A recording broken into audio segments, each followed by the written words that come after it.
জিলাখন 2025 আজি আমাৰ বেঙেপিটা এম ই স্কুলৰ যিটো থিম আইডিয়া আছিলে যিটো ডেমো এতিয়া আমাৰ টিম গ্ৰুপলৈ আমি কৰি আছোঁ। আমাৰ গ্ৰুপটোৰ নাম হৈছে কোৱাণ্টাম স্কোৱাড আৰু এই গ্ৰুপ মেম্বাৰকেইটালৈ আমি থিমটোৰ বিষয়ে কৈ আছোঁ। এতিয়া আমাৰ থিমটো হৈছে ফিল্ট্ৰেশ্যন অফ ৱাটাৰ।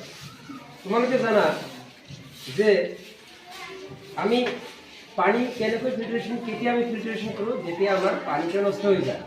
তো পানীটো নষ্ট কেতিয়া হয় যেতিয়া আমাৰ ইয়াতে ফ্লাড আহে, বানপানী আহে।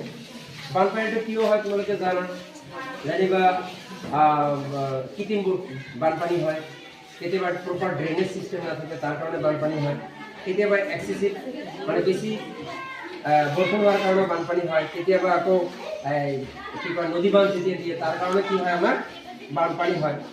এই বানপানীৰ সময়ত কি হয় আমাৰ দমকলখন কি হৈ যায়, আমাৰ পানী খোৱা দমকলখন পানীৰ তলতে সোমাই যায়।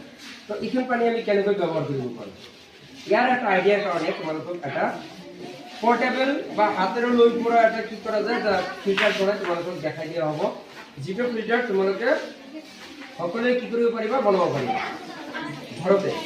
ইয়াৰ কাৰণে আৰু তোমালোকে জানা যে এই আমি যদি দমকলৰ যিটো দমকলৰ মানে বানপানীৰ পানী সোমাই গৈছে সেইটো পানী যদি আমি ডাইৰেক্টলি খাওঁ আমাৰ কি বেমাৰ হ'ব, ডায়েৰিয়া বেমাৰ হ'ব, আমাৰ বহুত কিবা কিবি পানী খাই থাকিম। ইয়াৰ কাৰণে কি হ'ব আমাৰ বেমাৰ হ'ব, আমি অসুখত পৰি থাকিম।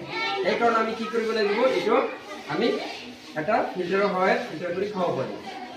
এতিয়া এইটোৰ কাৰণে আমি কি আমাৰ যিবিলাক গাঁৱলীয়া অঞ্চলৰ নামনি ঠাইবিলাক আছে তাৰ মানুহবিলাকে কি কৰে এই প্ৰব্লেমটো ফেচ কৰে, সিহঁতে এই প্ৰব্লেমটো বেছি পৰে।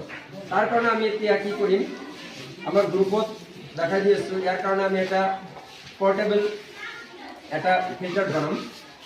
ফিল্টাৰটো কি কৰিম, প্ৰথমতে আমি এটা বটল ল'ম। বটলত কি কৰিছোঁ, বটলৰ কেপটোত কিছুমান হোল কৰি লৈছোঁ, ইয়াতে ল'বা। তাৰপিছত ইয়াতে কি কৰিবা, কটনৰ কিছুমান কটন বাৰ্ড ইয়াতে সোমাই দিবা, এনেকুৱা কৰি দিছা। তাৰপিছত এইটো লগাই দিলা, এইটো অলপ ভালকৈ লগাব লাগিব, নহ'লে নহ'ব। এইটো অলপ এনেকৈ লগাই দিবা। লগাই দিয়াৰ পিছত ইয়াৰ পৰা কেপটো বঢ়িয়া কৰি লগাই দিবা। লগাই দিয়া হ'ল। তাৰপিছত আমি কি কৰিম, ইয়াতে এটা ফিল্টাৰ পেপাৰ কেছ ইয়াতে সোমাই দিম আমি, এনেকুৱা দিলোঁ। দিয়াৰ পিছত